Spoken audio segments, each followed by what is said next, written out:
দেখো আরআরবির group D তুমি প্রত্যেকটা সেটে কিন্তু এই টাইপটা দেখতে পাবে। ভালো করে দেখে নাও কী করে সলভ করবে। দেখো একজন বিক্রেতা 4,800 টাকার 100 ডজন কলা কেনেন এবং 20 টাকার 4টি কলা হিসেবে বিক্রি করেন, তার লাভের শতকরা হার নির্ণয় করো। যখনই তোমাকে এই কলা টাইপের অঙ্ক দেবে এবং লাভের শতকরা হার নির্ণয় করতে বলে তখন তুমি কি করবে, দেখো প্রথমটা করবে, দেখো প্রথমে কাজ প্রথমে করবে। একজন বিক্রেতা 4,800 টাকায় 100 ডজন কলা কেনেন, মানে 4,800 টাকা, মানে টাকা যেটা বলবে সেটা তুমি উপরে লিখবে। 4,800 টাকা বলেছে, কত ডজন বলেছে 100 ডজন। 100 ডজন লিখলে তাহলে 100 ডজন লিখবে। ডজন কথাটা বললেই তোমার কি করবে, আর একটা 12-র সঙ্গে তুমি গুণ করবে। বোঝা গেল? ডজন কথা বলে 12 সঙ্গে, মানে 12টা করাতে 1 ডজন হয়। এবার কাটাকাটি করবে, একটা শূন্য একটা শূন্য, একটা শূন্য একটা শূন্য কাটলে 4 12 কত হলো 48। 48 হলো এখানে, তাহলে 4 দিয়ে কাটলে 4 হয়ে গেল এখানে। এটা হচ্ছে ক্রয় মূল্য সিপি, মানে এটা সিপি হয়ে গেল। এবার দ্বিতীয় সংখ্যাটা কী করবে, এই দ্বিতীয় সংখ্যাটা কী বলছে, 20 টাকায় 4টি কলা বলেছে। 20 টাকায় 4টি কলা মানে হচ্ছে 20/4। তুমি 20/4কে যদি ভাগ করে তাহলে কত হচ্ছে 4 5 20, 5 হয়ে গেল 5। এটা হলো 5। বোঝা গেল? এদের মধ্যে ডিফারেন্স কত? হ্যাঁ, ডিফারেন্স কত হচ্ছে 1। এবার তুমি কী করবে, ক্রয় মূল্য যেটা আছে প্রথমে সংখ্যা ছোটো থাকবে সেটা তুমি নিচে লিখবে, নিয়ে শতকরাতে বার করতে বলেছে 100। বাস কাটাকাটি করতে অ্যান্সার পেয়ে 4 25 100, 25% হয়ে গেল এই প্রশ্নে তোমাদের রাইট অ্যান্সার। আশা করছি এই টাইপের অঙ্ক হলে তুমি সেকেন্ডের মধ্যে অ্যান্সার বার করে আসতে পারবে। আর ডজন কলার সংক্রান্ত টপিকে গ্রুপ ডির প্রত্যেকটা সেটা তুমি অঙ্ক 100% এক্সাম হলে দেখতে পাবে। ওকে, আর অঙ্কগুলো কেমন লাগছে, বুঝতে পারছো কি পারছো না সেটা কিন্তু অবশ্যই কমেন্ট করে জানাবে। প্রথমে যে টাকার ডজন দেবে সেটা তুমি সেটা তুমি কাটাকাটি করে ভাগ করে দেবে, যেটা হবে। দ্বিতীয় যেটা সেটা ভাগ করে দেবে, যেটা হবে তার মধ্যে ডিফারেন্সটা তুমি উপরে লিখবে, যেটা সিপি মানে যেটা ছোটো থাকবে প্রথমে সেটা তুমি নিচে লিখবে, ইন্টু 100 দেবে, অ্যান্সার তোমার বেরিয়ে যাবে। ওকে, দেখো গ্রুপ ডির ভাই প্রত্যেকটা শিফটে এই টাইপটা দিয়েছে, ভালো করে দেখে নাও কী করে সেকেন্ডের মধ্যে সলভ করবে তোমার যদি এক্সাম হলে আসে। আর পরের শিফটে যারা দেবে দেখে নাও ভালো করে। যদি কোনো সংখ্যার 40% তার 25%-এর থেকে 36% বেশি হয় তবে সংখ্যাটি নির্ণয় করো। যখন তোমাকে এই টাইপের অঙ্ক দেবে, দুটো পার্সেন্টেজ বলে দেবে, তার থেকে এত সংখ্যাটা বেশি হয় বলে সেটা তুমি কী করে, বেশি হয় সংখ্যাটা সেটা তুমি প্রথমে লিখবে 36। বোঝা গেল? আর এবার এই যে পার্সেন্টে দূরে দেবে কোনো সংখ্যা দুটি বলবে, সেই সংখ্যাটা ডিফারেন্স 40 আর 25 ডিফারেন্স হচ্ছে কত 15 তুমি এখানে লিখলে। বোঝা গেল? নিয়ে ইন্টু 100 কাটাকাটি করে তোমার অ্যান্সার বেরিয়ে যাবে। দেখো 5 দিয়ে দিলে, দেখো 5 দিয়ে কত হচ্ছে 5 3 15, 5 দিয়ে দিলে দেখো 5 20 100, 5 3 দিয়ে দিলে 3 12 হচ্ছে 36, 12কে যদি 20 দিয়ে গুণ করা হয় কত হচ্ছে 12 দুগুণে 24, 240 হয়ে গেল এই প্রশ্নে তোমাদের রাইট অ্যান্সার। কোথায় রয়েছে ভাই? অপশন সি হলে এই প্রশ্নের সঠিক উত্তর। বোঝা গেল? আশা করছি এই টাইপের অঙ্ক তুমি সেকেন্ডের মধ্যে অ্যান্সার বার করে আসতে পারবে। নেক্সট অঙ্ক গ্রুপ ডি তোমার লস হও গসক থেকে ভাই এই টাইপটা প্রত্যেকটা শিফটে দিয়েছে, যারা পরের শিফটে ভালো করে দেখে যাও কী করে করবে। দুটি সংখ্যার লঘিষ্ঠ সাধারণ গণিতক এলসিএম এবং গরিষ্ঠ সাধারণ গণনীয়ক এফসিএফ হলো 162 এবং 27। যদি একটি সংখ্যা 54 হয় তবে অন্য সংখ্যাটি কত। একটি সংখ্যা বলে দিলে অন্য সংখ্যাটি বার করতে বলে তখন কী করবে, যেটা তোমার লসাও গসাগো দেবে সেই সংখ্যা দুটো লিখবে। দেখো লসাও গসাগো বলেছে 162 আর 27 যেটা আছে সেটা তুমি গুণ আকারে উপরে লিখবে। আর একটা সংখ্যা যেটা বলে দেবে সেই সংখ্যাটা তুমি নিচে লিখবে, নি কাটাকাটি করে তোমার অ্যান্সার বেরিয়ে যাবে। দেখো 27 একে 27, 27 দুগুণে 54, 2 দিয়ে কাটলে কত হচ্ছে 8 দুগুণে 16, 2 1 2, 81 হয়ে গেল এই প্রশ্নে তোমার রাইট অ্যান্সার। অপশন এ হলো এই প্রশ্নের সঠিক উত্তর। কোনো রকম সূত্র ফর্মুলা তুমি ইউজ করতে হবে না। তোমাদের গ্রুপ ডির আবার কিন্তু ভ্যাকেন্সি আসছে অক্টোবর মাসে, 20,000 প্লাস ভ্যাকেন্সি আসছে। সেই জন্য যদি অঙ্কের ব্যাচে ভর্তি হতে চাও বেঙ্গল টেক্সট বুক অ্যাপে যুক্ত হতে পারো। এবং তুমি যদি SSC GD WP panchayat ICDS NTPC এলপির পরীক্ষার জন্য প্রিপারেশন নিচ্ছ, আমাদের কিন্তু এই ব্যাচে ক্লাস চলছে অঙ্কের সমস্ত, এভাবেই অপশন দ্বারা সলভ, তুমি কিন্তু সেই ব্যাচে যুক্ত হতে পারো। ওকে, আর অঙ্কের ক্লাসগুলো কেমন লাগছে সেটা কিন্তু অবশ্যই কমেন্ট করে জানাবে।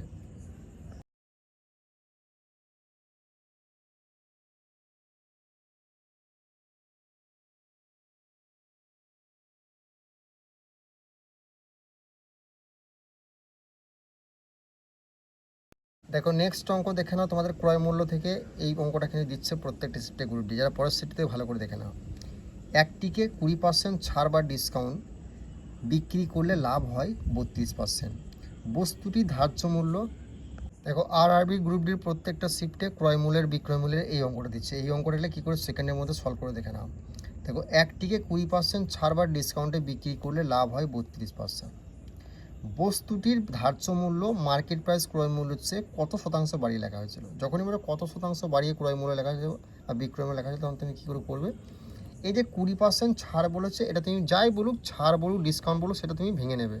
তাই 20/100, 0 0 কাটলে 2 1 2, 5 2 10, মানে 1/5 হলো। ঠিক আছে, 1/5 এটা হলো। এবার তুমি কী করে করবে, দেখো কী বলেছে লাভ হয় 32%। লাভ মানে কি, মানে 100 যদি হয় তাহলে 32% লাভ মানে 132। যদি এখানে ক্ষতি বলতো তাহলে 32% 100 থেকে কমি কত, এখানে যেটা হতো সেটা লিখতাম। নিয়ে তুমি কী করবে, দেখো এখানে কী বলে ছাড় বলেছে। ছাড় মানে কি, 5 থেকে 1 কমিয়ে দিলে কত 4, 4/5 হচ্ছে। এবার তুমি উল্টে এখানে যখন লিখবে উল্টে লিখবে 5/4, কাটাকাটি করবে কত হচ্ছে 33, 3 4 12, হাতে আছে 1, 3 4 12, 33 হলো, বুঝলো। 33কে 5 দিয়ে গুণ করলে কত হচ্ছে 165, 165। দেখো এখান থেকে কত বেশি আছে না 65 বেশি আছে, তাহলে 65 হয়ে গেলে এই প্রশ্নের রাইট অ্যান্সার অপশন বি হলো এই প্রশ্নের সঠিক উত্তর। আশা করছি বুঝতে পেরেছো।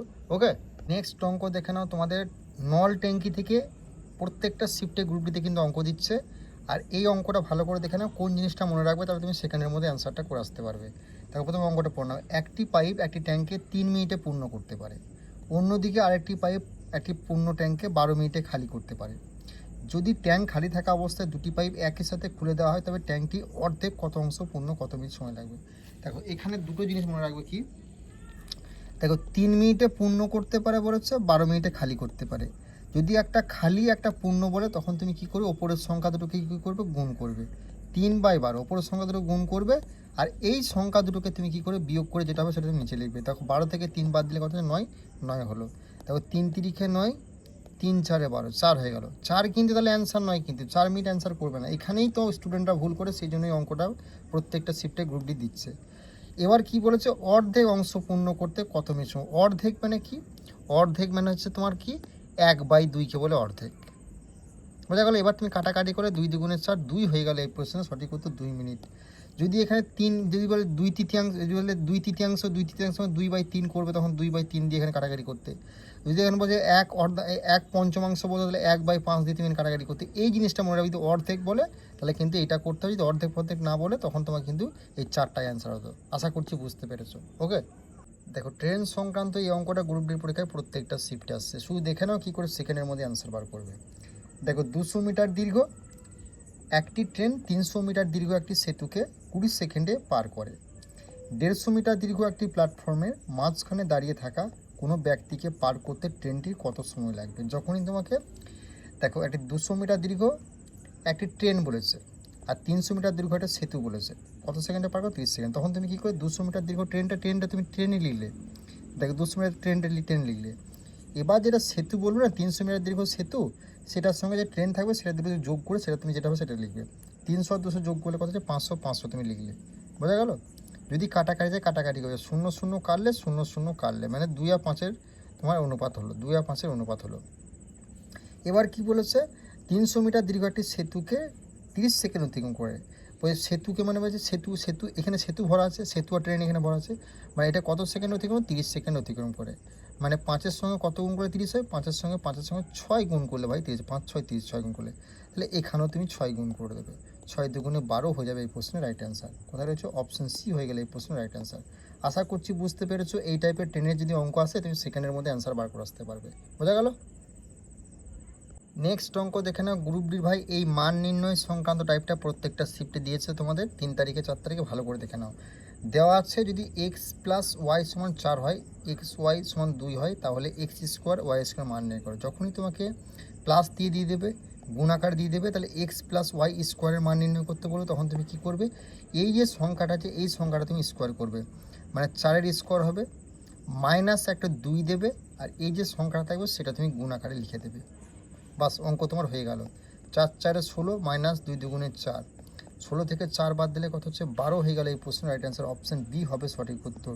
আশা করছি বুঝতে পেরেছো। এই টাইপের তোমার অঙ্ক এলে তুমি সেকেন্ডের মধ্যে অ্যান্সার করে আসতে পারবে। ওকে, আর কোনো কিছু তোমাকে ফর্মুলা সূত্র মনে রাখতে হবে না। নেক্সট অঙ্ক দেখে নাও। তোমাদের এটা ত্রিকোণমিতির একটা অঙ্ক, গ্রুপ ডি প্রত্যেকটা শিফটে আসছে। কোনো কিছু দেখার দরকার নেই, দেখবে এখানের সংখ্যাগুলো কত আছে, এখানের সংখ্যাগুলো কত আছে দেখবে। 3/4 sign 3x - tan square 3x, আবার এখানে বলে যে cosec square 3x, sec square 3x। যখনই দেবে স্কোয়ার আছে 3x বা 4x 4 দাঁড়িয়ে থাকবে 3x 4x। যদি স্কোয়ার থাকে এখানে সেম জিনিস থাকে, তখন তুমি কী করবে, এটার হাফ করে দেবে। এটার হাফ মানে কত 1.5 হয়ে গেলো এই প্রশ্ন। এটা মাইনাস আছে বলে মাইনাস তুমি করে দিলে, বোঝা গেলো। এখানে 4 থাকে এখানে 2 হয়ে যাবে, এখানে 1 থাকে এখানে অর্ধেক হয়ে যাবে। যদি এখানে যদি অর্ধেক থাকে তাহলে 0 হবে অ্যান্সার। আশা করছি বুঝতে পেরেছো টেনে যদি এই টাইপের অঙ্ক আছে, ত্রিকোণমিতি এই টাইপের অঙ্ক আছে, কী করে সেকেন্ডের মধ্যে তুমি অ্যান্সার করতে পারবে। এই টাইপটা তুমি গ্রুপ ডির প্রত্যেকটা সেটে দেখতে পারবে। কোনো রকম সূত্র ফর্মুলা ইউজ করতে যাবে না, এই জিনিসটা মনে রাখবে, 100% এক্সাম হলে করে আসতে পারবে। ওকে।